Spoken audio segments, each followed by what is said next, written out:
Welcome to the Parveen ma'am classes. आज हम class 7 की इंग्लिश की टेक्स्ट बुक रेनबो के first chapter thank you God के क्वेश्चन आंसर करेंगे। तो इसके पार्ट 1 में कुछ क्वेश्चंस दिए हुए हैं, टोटल 5 हैं। तो पहले से हम स्टार्ट करते हैं। सबसे पहली चीज़, किसी भी क्वेश्चन का आंसर देते हुए हमें देख लेना चाहिए कि क्वेश्चन किस टेंस में या में पूछा गया है। जिस टेंस में क्वेश्चन पूछा गया है हमें उसी टेंस में उसका आंसर लिखना चाहिए। तो पहले हम पहला क्वेश्चन देखते हैं। What are the things for which we should thank God? वे कौन सी चीज़ें हैं जिनके लिए हमें भगवान का धन्यवाद करना चाहिए? इसका आंसर होगा We should thank God for all the things and creatures of this universe which He has given us. हमें भगवान का ब्रह्मांड की उन सभी चीज़ों और प्राणियों के लिए धन्यवाद करना चाहिए जो उसने हमें दी हैं। यहाँ HE ही की स्पेलिंग में आप देख रहे होंगे कि H जो है वो कैपिटल है, ये गॉड के लिए आया है।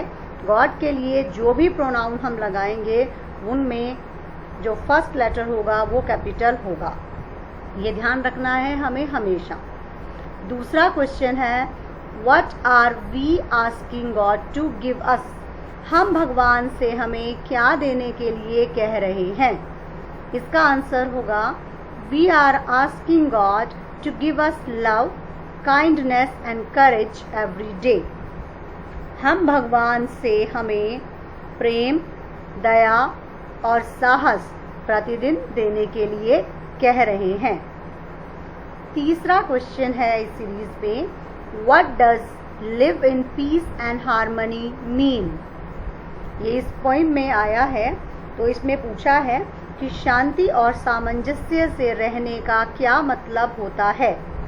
इसका आंसर होगा live in peace and harmony means that we should not fight with anyone and should cooperate with everybody in every matter. शांति और सामंजस्य से रहने का मतलब होता है कि हमें किसी से लड़ाई नहीं करनी चाहिए और सभी के साथ सभी मामलों में सहयोग करना चाहिए। चौथा क्वेश्चन है, why does the poet want strength? कवि शक्ति क्यों चाहता है? The poet wants strength to serve God in every situation. कवि हर परिस्थिति में भगवान की सेवा करने के लिए शक्ति चाहता है। यहाँ पर एक गैप छूटा हुआ है, ये गलती से रह गया है, ऐसा नहीं होगा। इसमें एवरी के बाद सिचुएशन साथ के साथ ही आएगा। Question number 5, what does the word almighty mean in the poem? कविता में सर्वशक्तिमान शब्द का क्या अर्थ है? इसका आंसर होगा the word Almighty means God who undoubtedly is having the greatest power in the world. सर्वशक्तिमान शब्द का अर्थ भगवान होता है जो निस्संदेह इस संसार में सबसे ज़्यादा शक्ति रखने वाला है। ये सारे क्वेश्चंस रहेंगे पार्ट 1 में। पार्ट 2 में आएंगे, complete the given stanza from the poem. ये एक स्टेंजा दिया गया है आपकी इसी कविता का और उसमें से कुछ शब्दों को मिसिंग रखा गया है। उन मिसिंग शब्दों को आपको इसमें फिल करना है।